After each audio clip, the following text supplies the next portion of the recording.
చంద్రబాబు నాయుడికి బుద్ధి చెప్పాలి. ఎందుకంటే ప్రజలు కూడా చంద్రబాబు నాయుడిని నమ్మే పరిస్థితుల్లో లేరు.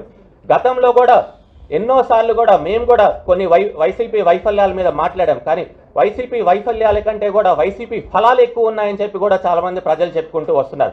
నేను ఎప్పుడు మాట్లాడినా కూడా గవర్నమెంట్ పాలసీల మీదే మాట్లాడుతున్నాను.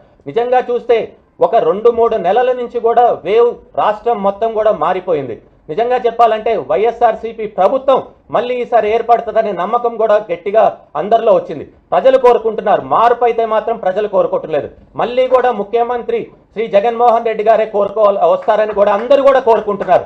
ఇది నేనే కాదు, ప్రతి ఒక్క రూరల్ ఏరియాలో కూడా ప్రజల్లో కూడా అందరిలో ఉంది.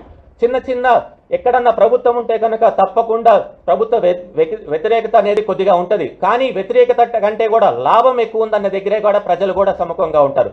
తప్పకుండా రాబోయే రోజుల్లో కూడా ప్రతి ఒక్కరు ప్రజలు ఆలోచించాలి. ఎందుకంటే జగన్మోహన్ రెడ్డి ముఖ్యమంత్రి అయినప్పటి నుంచి కూడా ఎన్నో పథకాలు తీసుకొని వచ్చారు.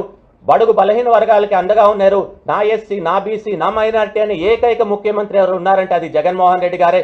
అదేవిధంగా ప్రతి ఒక్కరు మధ్యతరగతి వాళ్ళు కూడా ఈరోజు బాగా ఉన్నారు. రైతులకు కూడా ఈరోజు చూస్తే గిట్టుబాటు ధర వస్తుంది. ఎందుకంటే దాదాపు 20,000 రూపాయల నుంచి 25,000 రూపాయల వరకు పుట్టెడు వడ్లు వెళ్తున్నాయి. అదేవిధంగా వర్షాలు బాగా పడుతున్నాయి. అదేవిధంగా జగన్మోహన్ రెడ్డి గారు వచ్చినప్పటి నుంచి నాడు నేడు అనే ప్రోగ్రాం తీసుకొని వచ్చారు. ఫీ రీఎంబర్స్మెంట్ చేస్తున్నారు, పింఛన్లు ఇస్తున్నారు, వాలంటీర్ వ్యవస్థను తీసుకొని వచ్చి ప్రతి ఒక్కరికి ప్రజల దగ్గరికి వాళ్ళే వెళ్ళి పనులు చేసేటట్టున్నారు.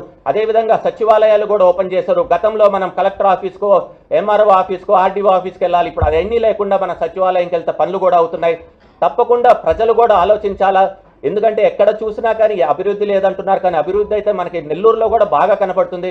ఎక్కడ చూసినా కట్టడాలు ఎక్కువైపోయినాయి. భవన నిర్మాణ కార్మికులకి పుష్కలంగా పని దొరుకుతుంది. ప్రతి ఒక్కరు ఈరోజు వాళ్ళు వీళ్ళు లేదని కాదు, అన్ని వర్గాలు